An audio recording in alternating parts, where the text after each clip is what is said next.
चलिए हम लोग पढ़ते हैं त्रिभुज पर आधारित, मतलब कि जितना भी क्वेश्चन होगा सब त्रिभुज पर बनेगा। आप ऊपर देख रहे हैं लिखा हुआ 2 सेकंड में हल करें, मतलब कि आप सही से कॉन्सेप्ट कुछ कैलकुलेशन जानते हैं पहले तो मात्र 2 सेकंड में कोई भी क्वेश्चन त्रिभुज का हल आज कर सकते हैं।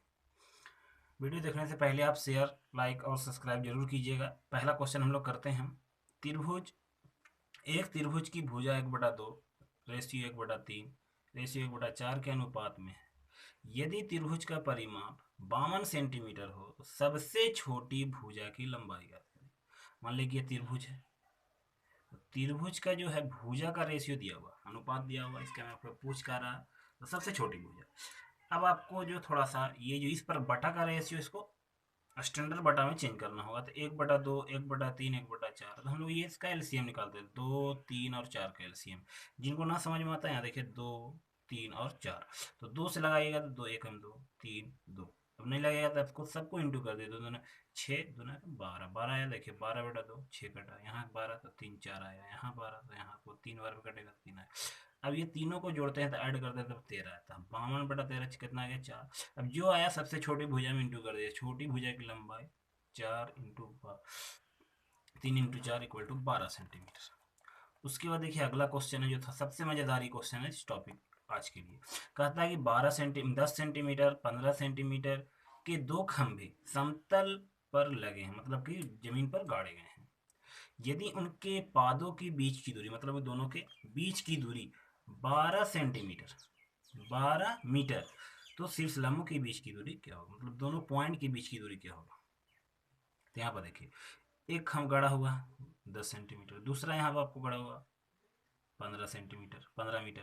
तो ये गड़ा हुआ, तो ये दोनों पॉइंट यहाँ से मिलाते हैं हम, तो ये 12 हो जाएगा, ये भी 12 हो जाएगा। तो यहाँ बचेगा कितना, ऊपर 5 बचेगा, कहेगी 10 यहाँ के इक्वल कर दोगे तो ये 12 ये 5। तो यहाँ पर देखिए कुछ अब हल किए हैं, या आपको ट्रिपलेट भी याद करना है तो ट्रिपलेट याद करता है। ये जैसे 3 4 तो 5 आएगा, 12 10 5 12 तो 13 आएगा, 6 8 तो 10 आएगा। उसी प्रकार से देखिए 12 का स्क्वायर 44 किए हैं, फिर 5 का स्क्वायर 25 किए, जोड़े तो 169, 169 13 आएगा। तो ये आपको दोनों शीर्ष लाओ, मतलब कि दोनों के जो पॉइंट की जो दूरी, शीर्ष भाग की जो दूरी होगी आपको 13 सेंटीमीटर। अगला क्वेश्चन चलते हैं हम लोग। एक त्रिभुज की भुजा की लंबाई 3 सेंटीमीटर, 4 सेंटीमीटर और 8 सेंटीमीटर, तो उसका क्षेत्रफल कितना होगा। तो यहाँ पर देखिए ट्रिपलेट यूज नहीं हो रहा है। जब ट्रिपलेट नहीं यूज हो रहा है तो इसको हम जोड़ के देखते हैं, तो जोड़ के देखते हैं तो इससे क्या हो जा रहा है, भुजा 3 और 4 7, ये 8 है। तो ये जब दोनों का योग इससे बड़ा होगा, ये दोनों का योग इससे बड़ा होगा, तभी त्रिभुज को हम लोग हल कर सकते हैं, ना तो हल नहीं होगा तो इस प्रश्न में क्या होगा, त्रुटि होगा।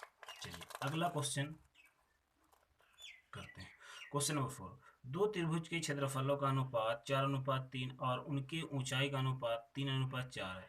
तीन के आधार के अनुपात निकालें। आपको ना भी हल करना है तो कुछ नहीं कीजिए, क्रॉस मल्टीप्लाई कीजिएगा, 4 में 4 से 16 और 3 देगा 9, सबका आंसर हो जाएगा। लेकिन आपको चलते हल करके बताते हैं कैसे हल किया जाएगा। पहला त्रिभुज का क्षेत्रफल, दूसरा त्रिभुज का क्षेत्रफल, तो 1/2 आधार गुण ऊंचाई, 1/2 आधार गुण ऊंचाई, तो B1 H1 की है, B2 H2 की है। क्षेत्रफल का अनुपात 4:3, 1/2 1/2 कट गया, B1 और B2 बचा। यहाँ पर ऊंचाई का अनुपात दिया था 3/4 ली दिए यहाँ। अब क्रॉस मल्टीप्लाई है, 16 3 दिया 9, B1 B2 B2, यहाँ पर आपको रेशियो नजर आ रहा है 16/9। उसके बाद अगला क्वेश्चन आता है। चलिए पांचवा क्वेश्चन है, दो समरूप त्रिभुज के संगत शीर्ष लंब क्रमशः 5 सेंटीमीटर और 7 सेंटीमीटर क्षेत्रफलों का अनुपात ज्ञात करें। तो देखिए क्षेत्रफल का अनुपात बराबर आप क्षेत्रफल का अनुपात, अनुपात यहाँ अनुपात के लिए होगा, शीर्ष लंबों का भी अनुपात होगा, सब संगत भुजा, मतलब कि ये भुजा जो आपको नजर आ रहा है, ये भुजा के अनुपात का भी स्क्वायर होगा, ये भुजा का भी अनुपात का स्क्वायर होगा, मतलब कि कोई भी सब इक्वल भुजा जो होंगे उसके लंब स्क्वायर का अनुपात होगा। तो यहाँ पर देखिएगा क्षेत्रफल का अनुपात, तो यहाँ पर 5/7 लिखा स्क्वायर, यही बताया था स्क्वायर फार्मूला होगा। तो 5 का स्क्वायर 25 और 7 का स्क्वायर 49। छठा क्वेश्चन कहते हैं, त्रिभुज त्रिभुज एबीसी जिसका आधार ए बी है, सबसे मस्त क्वेश्चन है। ए बी पर डी एक ऐसी बिंदु है जिसकी बिंदु है कि A B 5 centimetre, D B 3 centimetre. त्रिभुज ए डी सी लिखा हुआ, ए डी सी के क्षेत्रफल का ए बी सी के क्षेत्रफल का अनुपात क्या होगा। तो चलिए आपको हम बताते हैं। यहाँ पर देखिए ये त्रिभुज बना हुआ था, त्रिभुज ये पूरा का लेंथ 5 है। जब ये 3 दिया था, ये फिक्स है कि 2 होगा, ये आपको बी डी कम ऊपर लिखा हुआ बी डी इक्वल टू 3, तो ए डी तो फिक्स है कि 3 होगा, कहा टोटल लंबाई कितना है आपको 5 है। चलिए, तो ए डी सी का क्षेत्रफल, तो यहाँ पर देखिएगा आधार तो नीचे ही वाला होगा, तो आधार हो गया, ऊंचाई कौन होगा, तो यहाँ पर डी सी हो जाएगा। अब ये नीचे वाला त्रिभुज में आए तो 1/2 हो जाएगा, इसमें आधार कौन आएगा, तो आधार बड़ा त्रिभुज है इसलिए पूरा हो जाएगा, ए से डी बी तक गुने डी सी हो जाएगा, तो डी सी से तो डी सी कट जाएगा, 1/2 से भी 2 कट जाएगा, ए डी कितना दिया 2, और बी सी कितना हो गया 5।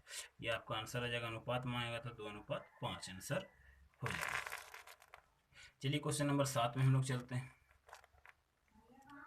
किसी समबाहु त्रिभुज के अभ्यंतर के किसी बिंदु से, मतलब अंदर वाले के किसी बिंदु से तीनों भुजाओं की लंबिक दूरी 3 सेंटीमीटर, 2√3 सेंटीमीटर और 5√3 सेंटीमीटर है, तो परिमाप ज्ञात करें। तो यहाँ पर देखिए फार्मूला लिखा हुआ है, इस फार्मूला से क्वेश्चन को हम आराम से हल कर सकते हैं। 2/√3 गुने लंबिक दूरी का योग बराबर भुजा, तो यहाँ पर लिखा हुआ 2/√3 गुने लंबिक भुजा का योग, तो ये तीनों को जोड़िए, 1√3, 2√3 और 5√3, तो 5 और 2 7 और 7 और 1 8√3 बराबर भुजा। अब यहाँ देखिए √3 से √3, तो 8 दूना कितना हो गया 16, 8 दूना 16 हुआ। अब जब आपको 8 में 2 से गिनेंगे 16 हो गया, लेकिन इसमें देखिए परिमाप मांगा 16 हो गया, भुजा यहाँ आपको निकल के चला आया 16, तो परिमाप बराबर आपको याद होना चाहिए 3 होता है, तो 3 गुने 16 बराबर 48 सेंटीमीटर इसका आंसर होगा।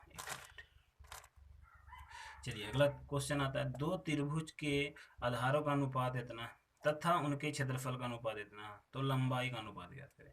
तो यहाँ त्रिभुज का अनुपात, दो त्रिभुज के क्षेत्रफल का अनुपात यहाँ हो जाएगा 1/2, आधार को मान लीजिए B1 H1, 1/2 B2 H2। तो यहाँ पर देखिएगा क्षेत्रफल का अनुपात कितना दिया, A/B बराबर 1/2, 1/2 कैंसिल कर दीजिए, B1 और H1, तो यहाँ B1 आधार का क्षेत्रफल का अनुपात देता है, आधार कितना हो गया x/y लिख दीजिए, यहाँ पर हो जाएगा H1/H2, गुना कीजिएगा तो यहाँ से चल जाएगा AY/BX बराबर H1/H2। यहाँ पर देखिएगा H1/H2 बराबर AY